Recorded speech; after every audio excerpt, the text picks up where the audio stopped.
All right, so welcome to another lecture. This lecture will be about classes, not classes as in like classes you take at college. It's means something else. Whenever you think of classes, you should think of object-oriented programming. All that really means is that we think of everything as an object. So a lot of the things we've done in programming so far, we're trying to mimic the real world somehow, where we're dealing with some kind of a noun. It could be a person, a place, or a thing. And so we can think of those things as being objects. One of the things that's neat about objects is that we can think of it as a black box, similar to whenever we talked about functions. We can think of a function as a black box to where we give it some inputs. Something's being done in the black box in the function, and then we get outputs. Of course, there could be no outputs, but or there could be no inputs either. With classes, we can think of them as kind of similar as being a black box, to where you don't, once you've developed a class or you're using a class that's already been developed by somebody else or by the system in Swift, you don't have to know all the details of what's going on. You just know that whenever you give it some input, some output occurs. So it's kind of like if you think about whenever we were dealing with strings and we had certain functions we were looking at, like uppercase, lowercase, and then like reverse, for example. You don't have to know exactly how Swift does that to convert all of like a string into all lowercase or all uppercase. All we're concerned about is that we give it some input and we know how it's gonna be outputted. One thing that's neat about that is with not knowing the details or not having to know about the details, is that if we find a quicker algorithm later to do the same function, the same type of work, we can change that internal stuff in the black box without it affecting anything else. So there's really two ways to look at a black box. The most traditional way is to look at it as inputs coming in, some magic happening, and then some output occurring. But what's neat about it is about black boxes is that magic that's occurring. Since we don't have to worry about the details, we could change the details of that magic and it doesn't affect anything else. That's kind of going on a tangent, but I just wanted you to know that that's a possibility. So defining a class, the way we do it, let's say we want to define a class named animal. We could do it like this. We start off with the word class, a space, the name of our class, and then open and in brackets. Now, of course, this is a very simple class. It really doesn't do anything, but this is the simplest class that you can define. Now, most classes has properties and methods. Properties, really what you can think of them as being, and they're really just like variables. So for example, like down here, we can define a class named dog. We can give it a name, which will be a property. You know, each dog or most dogs have a name, and then they have an age. And so we're able to create this class named dog and define it a name and an age. So let's look at this example. We can create a dog object called dog, D-O-G, lowercase, by calling the class like this. It looks a lot like a function, but it isn't a function. It's actually a class. And then we can define, we can set the name of the dog to Sally and the age to 5, and then we can print these out.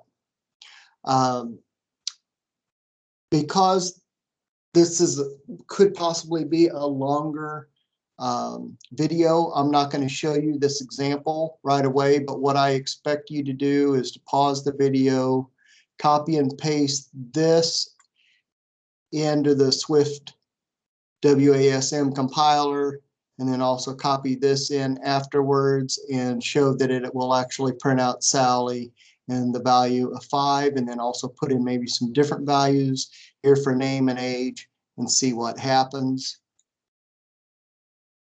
We talked about about properties. We can talk about methods.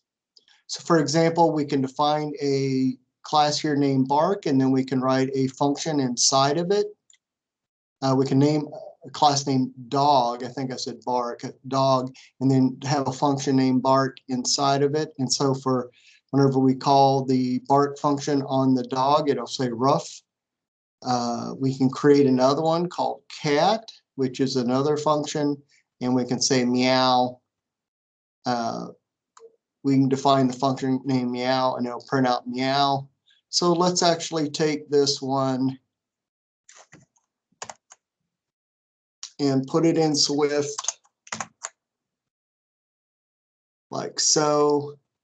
And because I like making things a little prettier so they're a little easier to see, I'll go through and format this a little bit. You can see that looks a little prettier.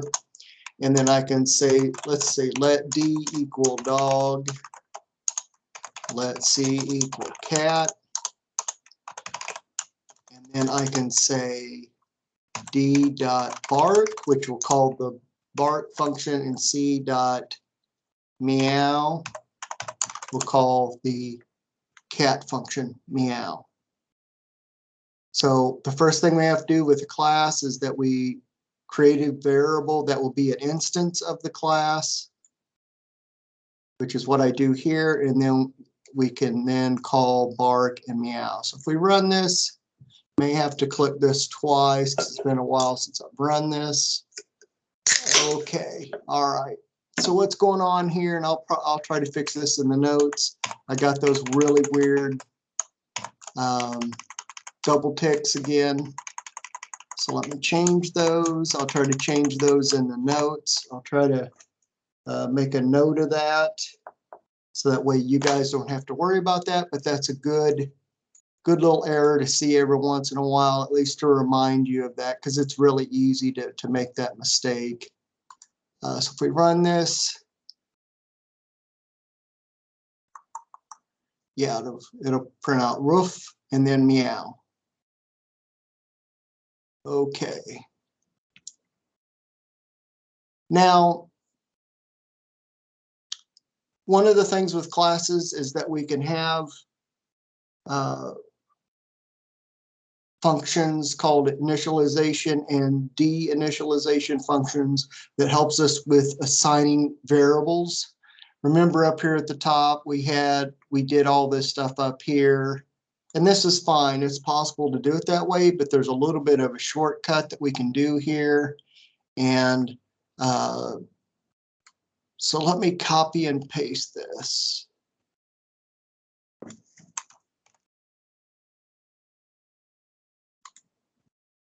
Let me get this out of here. Notice that this class, this dog function, is very similar to the one that we had before, except that we're creating an initialization function, and we don't have to put func, or we shouldn't have to. It may allow us to do that, but I don't think you are required to. Not on these functions, because it automatically knows that if it sees an init, it knows that that is a function for the class. Notice here we're setting name here to self name, and whenever you see self, it refers to this name here. Age here refers to this here.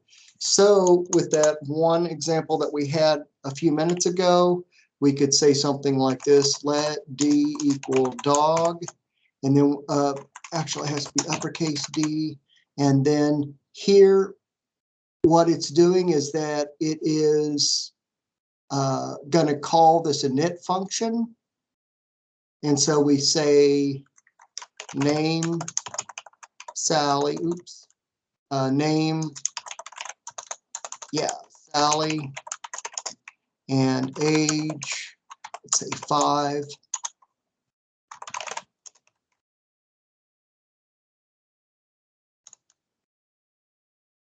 does. So what I do is I create an instance here of the dog.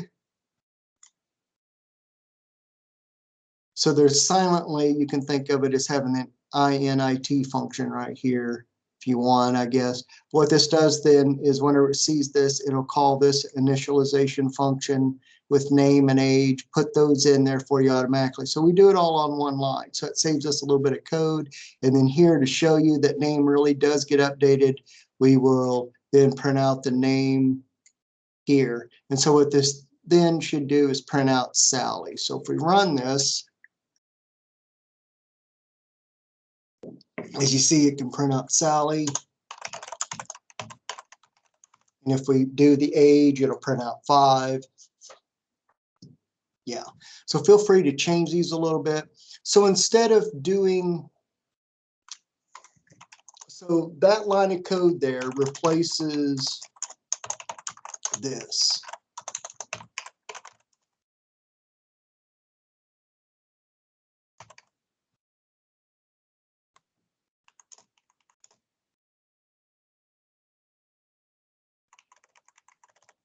So this one line here really replaces these three lines of code because this initialization function helps out with that.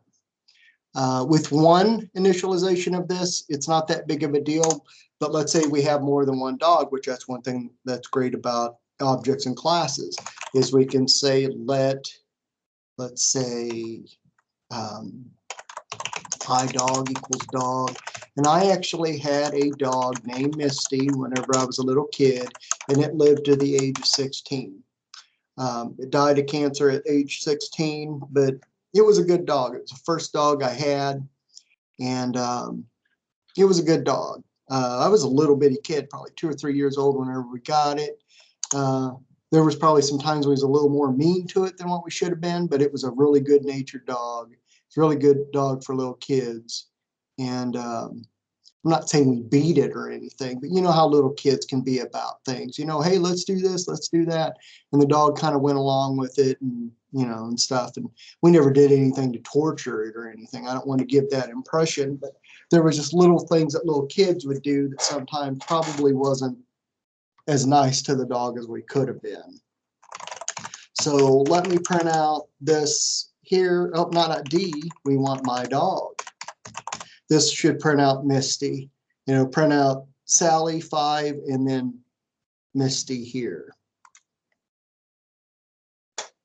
So yeah, see that. So you see here by doing this little bit of code here, see how much already that we're starting to save code by writing it like this instead of having to write out 3 or 4 lines of code for each one. So maybe an exercise for you to do is if you had a dog or maybe a cat or some animal, it doesn't necessarily have to be a dog, or if you think, well, hey, if I had a dog, this is what I'd name it. Maybe come up with an exercise for you to type in a name and an age to write for the dog.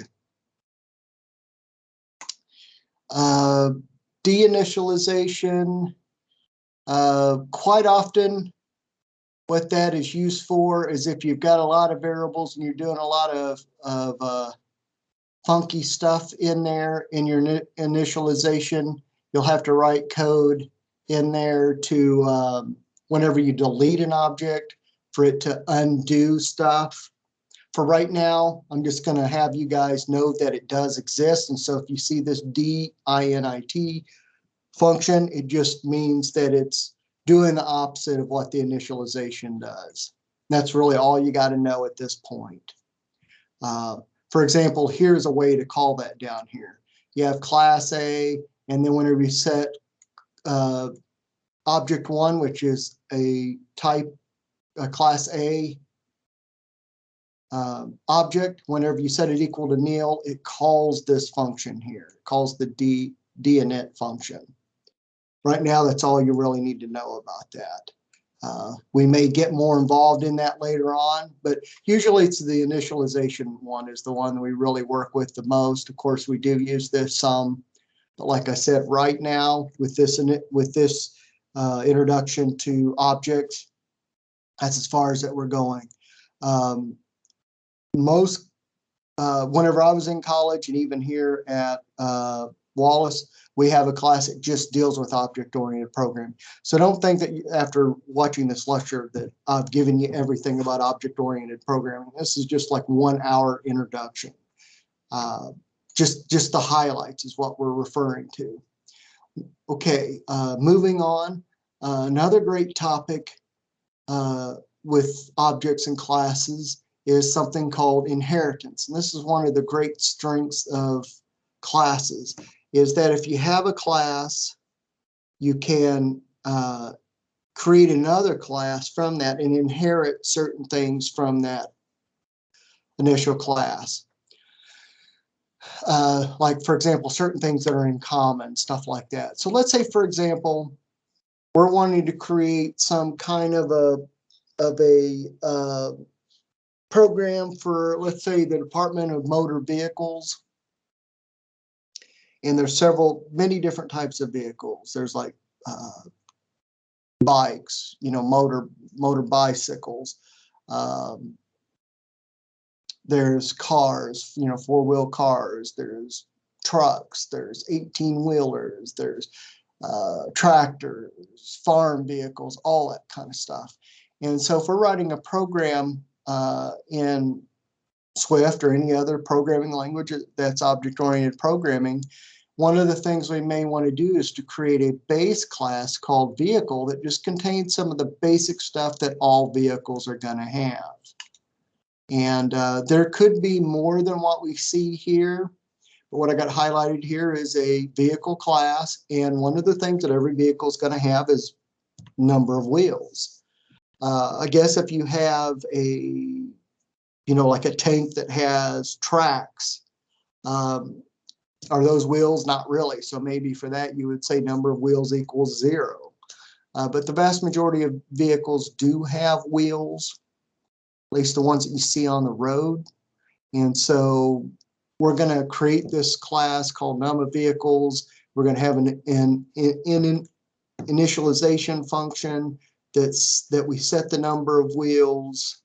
And then we're going to have a function we're going to define that's like an output function that represents what the class is, and it's going to print out, I'm writing dirty with some num of wheels, which some num is set here in the initialization function is actually, and then declare it up here at the top of the class. So this is a very simple class. Most of your class is going to be much more complex than this, but one of the things that I like to do is to try to keep things as simple as possible, just to show the features and things that I want to explain, so on. So let's take this example. Let's take vehicle, and let me copy it all.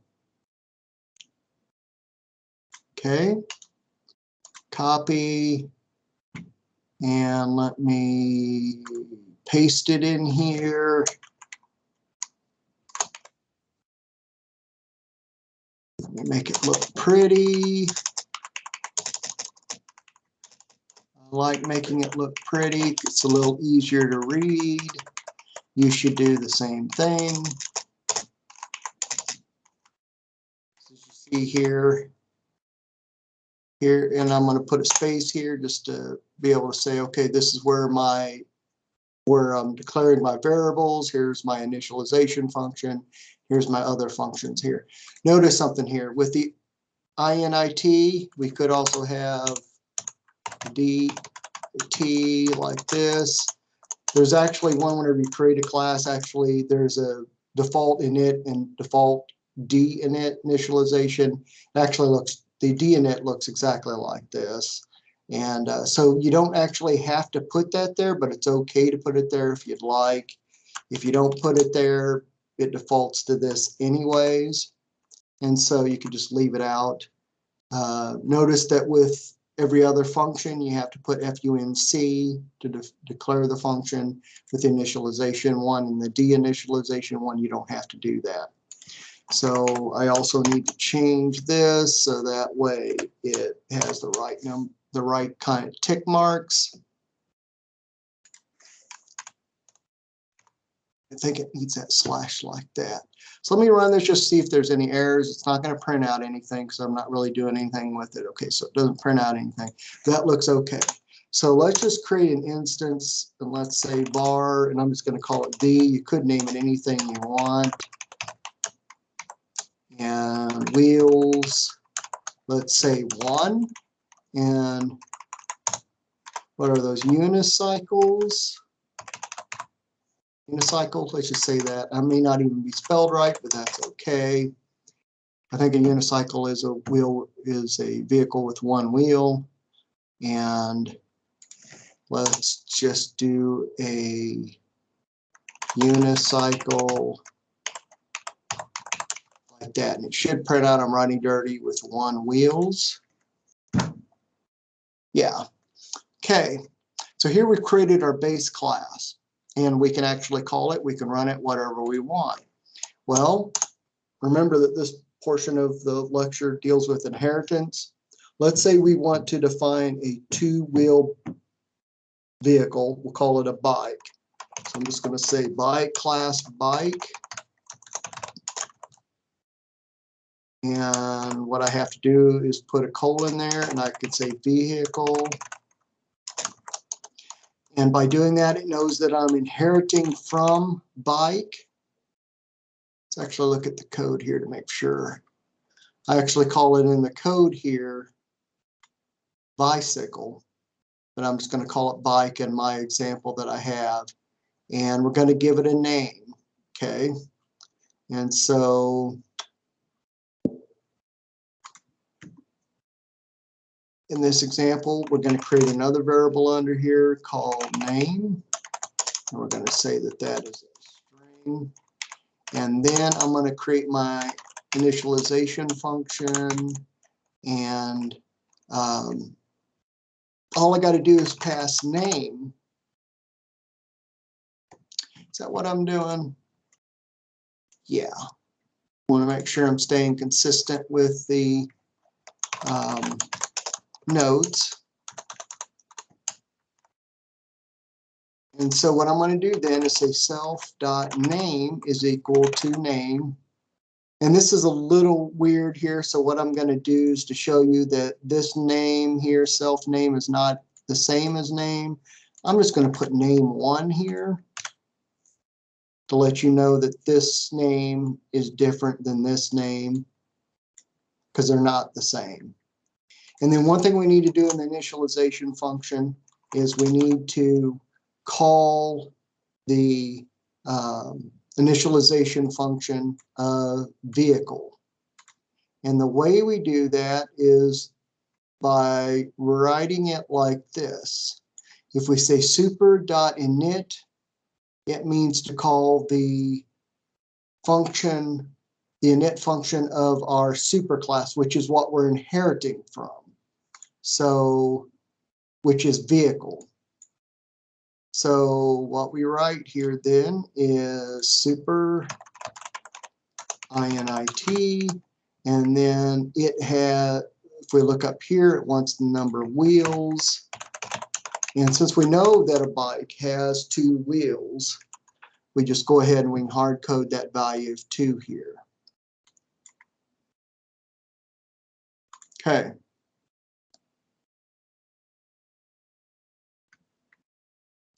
And one thing to notice here is right here in the vehicle one, we have the REPR function that prints out this.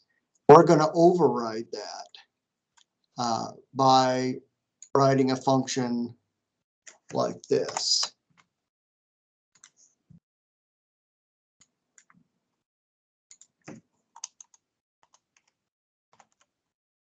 So what's going on here is we don't have a function here.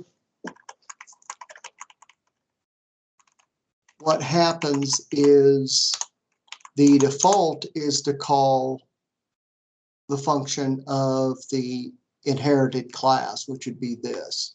If we want to write if bike wants to have its own REPR representation function is what I call it. It's used a lot in Python. That's why I'm kind of using it. We would have to say override because we want to override the REPR function that's already defined. So let's look at a couple examples of this. Let's create a variable called bike. We're going to say bike as the name of the class here. And then looking at the initialization function here, we want to pass it a name. So we're going to say name1, call it my bike. Just do that. And then what we're going to do then is we're going to call bike.repr like that. And what it should do then is call this function, should say my bike, which is the name of the variable here, which we define here is riding with num of wheels, which is 2, because this calls this function up here and assigns number of wheels equals to 2. A couple things to notice here.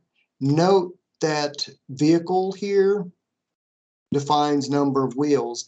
Down here in bike, we don't define number of wheels. The reason why is because we inherit that variable from the vehicle class here. So we just got to declare variables that we don't already have defined in our main function or in our main class up there. So let's run this. Let's see what happens. My bike is riding dirty with 2 wheels. Okay. Let's remove this, and what should happen? Okay, there's 1 or 2 things that could happen that I can see. There may be more, but there's 2 that I see as highly probable. One is that we would get some type of an error saying, I don't know what REPR means, or it's going to execute this function up here from the class, this function that from bike will execute this function because it inherits from vehicle. Now that's really what it should do. So let's run this. And it says I'm riding dirty with 1 wheel, I'm riding dirty with 2 wheels. Okay, what's going on? What didn't I do? Oh, it's because I've got this still here. Let's try it now. Okay, I'm riding dirty with 2 wheels. So that's what happens here is it says I'm riding dirty with 2 wheels because it actually calls this function here that's from the inherited class. So notice here, whenever we run this example, the REPR function is not defined because we've commented it out. And so whenever we run this, it knows to run this function up here. And if you're still not convinced that this function is being printed up or being executed from up here, change this function a little bit. Change some of the wording or whatever to get it to where you're convinced. So this is really the power of classes. This is why you'll really see that for a lot of classes and why most people write classes now is because you can take a very difficult problem, break it into small pieces. You can define classes for each of those pieces and then be able to have those pieces work together for a solution. So this is very powerful. Very, very powerful. Now, in the example I've given you here, it doesn't really show a lot of the power of writing objects, but as you start writing code yourself, start solving some complex problems, you will see that you'll see the real power of writing with classes. So here we can continue on and actually define another class. Let me get back here. Note that we've got our 2 classes here. We've got vehicle and we got bike. Now we can define a third class called car. Let me make this look pretty, like I always want to do. And notice what we're doing here is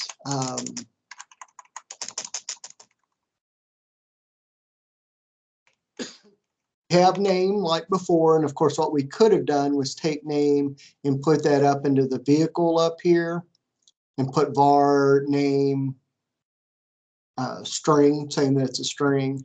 But what I wanted to do is I wanted to show that you can have variables in your base class and then also have variables in your classes that you're inheriting from. So that's why I did it this way. And then I have name, I have this here, which is similar to what we had for bike, except the really only difference is the number of wheels, which is 4 instead of 2. Then I have my override function here that's defined. So now here I've defined a new class called car. And the name I'm going to call it is my car. And then I'm going to say my car, and I'm going to call the function here that we just overrode. And it should print out my car is riding dirty with 4 wheels. Yeah, as you can see here, my car is riding dirty with 4 wheels.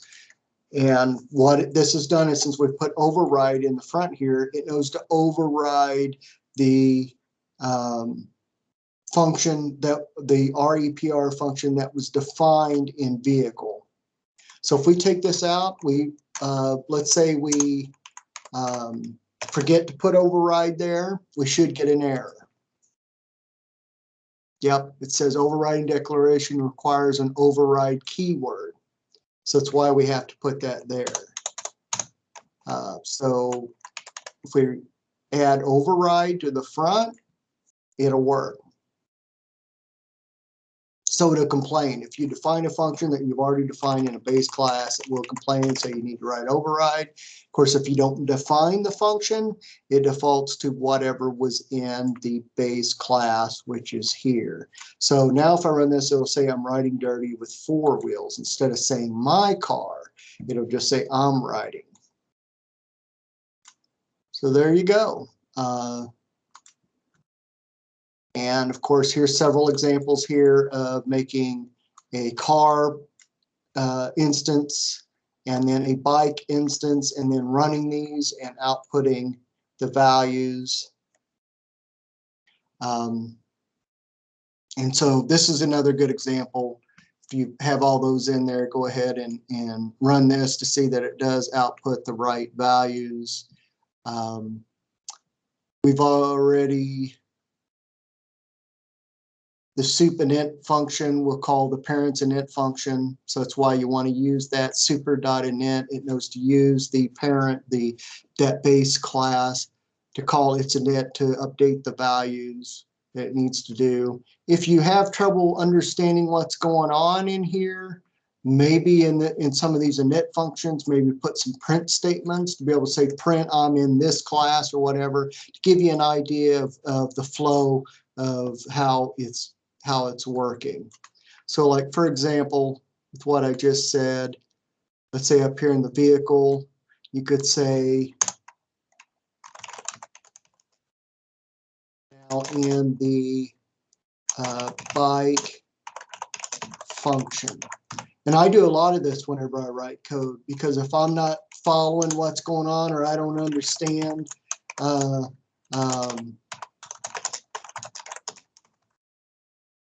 if I don't understand why my code is working a certain way, I start doing stuff like this, or I start printing out variable values so I can see what's going on. So here I can run this, and I can see, okay, somewhere it's executing this. I am now in vehicle init function. So you're able to go through and see how things run. You could also do this here.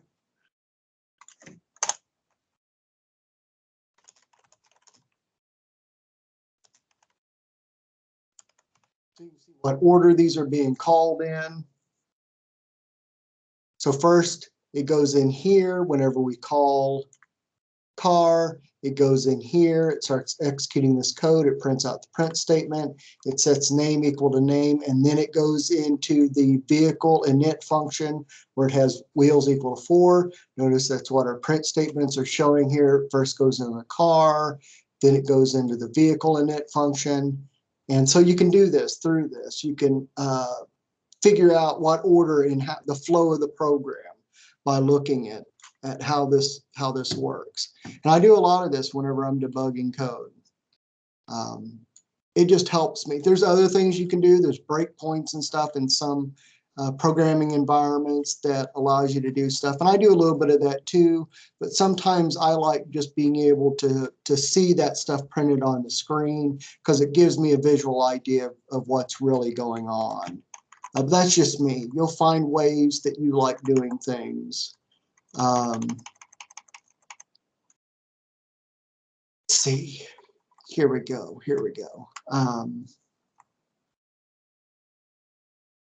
So the last topic that I want to talk about is there's times to where you will have multiple instances of a class. Like, for example, how we had up here, well, we had some different examples there to where we could have like 2 different bikes or whatever. I think that was in one of the first examples.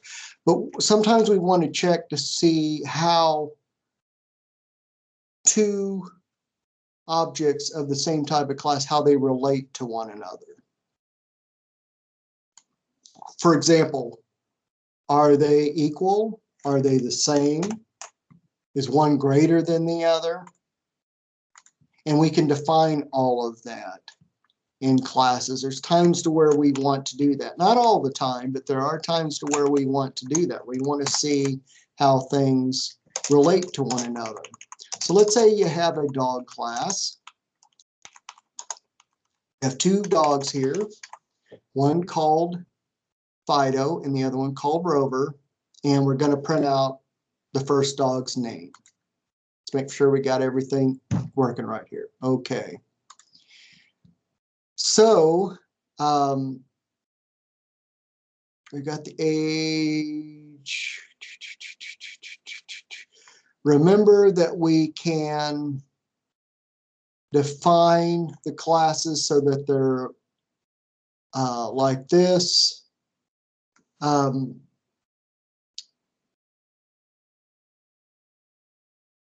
Okay.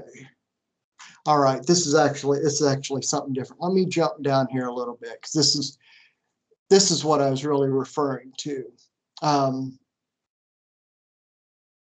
Whenever you have 2 instances like that,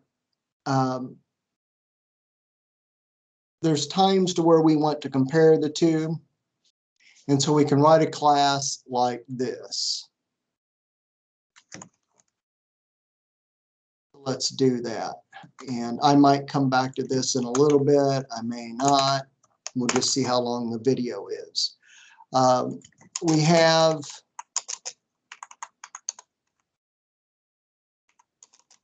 let's say we have a function. Let's say that we got 2 dogs and we want to see if we can compare them. And so one way of doing that, and we can define this ourselves. We want to see if, go ahead and get rid of this too. Actually, I think we've got pretty much what we started off with. So let's say let dog, let's say, just say let A equal dog Rover, let B equal dog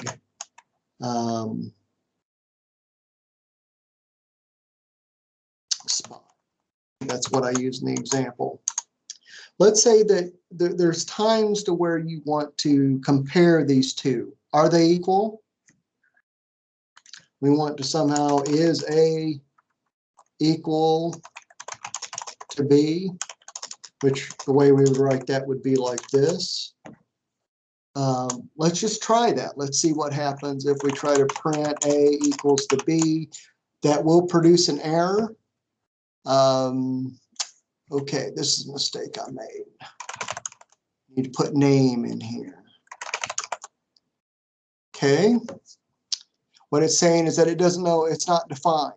error binary operator double equals cannot be applied to two dog operands. In other words, what it's really saying is that the double equals is not defined. The way for us to do that is we can, there's a base class that we can use called equitable. Let me make sure I'm spelling that right. I don't look right. Yeah, maybe it is right. And then we can write a function like this.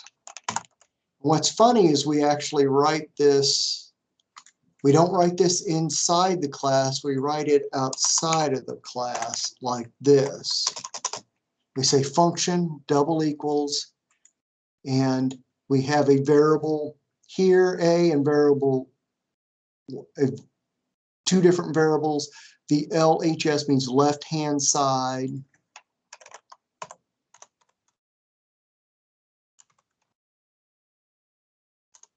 And RHS means right-hand side. You could have used A and B there if you want, or first or second or something like that. It doesn't have to be LHS and RHS. And then what this is going to do is we're going to return a bool. It's going to return true or false. And we know how, since name is a string, we already know how to compare two strings. Swift already knows how to do that. So we can just say return left-hand side name. Does it equal right-hand side name? And so now we've defined this equals operator, and this should run. So everything goes right. And it says false because Rover is not equal to Spot. So this is really powerful. We can define greater than, less than, greater than or equals, all of those different functions, and be able to use those on this dog class that we've created. If you've got another variable, let age equal int, and then let's say in here you say, maybe instead of seeing if they're equal, you want to see if their age is equal. And if it is, then you say that they're equal, so on. You can define for yourself what this double equals means. So down here, instead of having name, you could say, okay, maybe I want to check to see if return left-hand side age is equal to right-hand side age. Maybe you don't care what their names are. If they're the same age, you consider them equal. And maybe it's because it's just another way of defining the double equal sign. So if we run this, actually we got to put some ages in here. Let's put 1 and let's put 2. So they're 1 year old, 2 years old, whatever. We should get false for that. Actually, I got to put age in here. The reason why I keep making this mistake is other languages I use, I don't have to put name in there. So I sometimes forget. So it comes up with false. Let's see if we set these both equal to the same age, if we get true. We should.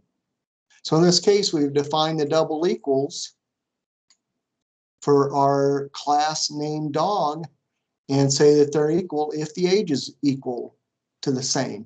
Let's say later on we decide that we don't want to define double equals that way. We actually want to go by name. I changed this. That's all I changed in my code. This should change to false. So there you go. See, I changed the logic of my program just here in this one little place, and it can change the output. So I could have several places in my program where I check to see if a dog is equal to another dog. I don't have to go through and change the logic there. I just change the logic in this one place. So that's another thing that makes objects so powerful, is because it allows you to be able to take certain things that you're defining, put them in 1 or 2 places, and then that's all you got to do is make an adjustment in 1 or 2 places, and you've really got a whole different program that could operate completely differently with just 1 or 2 minor changes to your code. So I'm going to leave that. I'm going to let that be the lecture for this section of the course. There's also some other stuff going on here. I'm going to let you go ahead and do the rest of this yourself. You should have enough from what I've explained to you to be able to read the rest of the code, copy and paste this in, see that it works, so on and so forth, and see how it all works out. So as here we define one class called animal, then we create another class called pet that derives from animal, as you can see here, and then we have a class named dog that derives from pet, and it kind of shows you how you can use multiple inheritance to get some complicated things done. So that's it. Thank you for watching this presentation.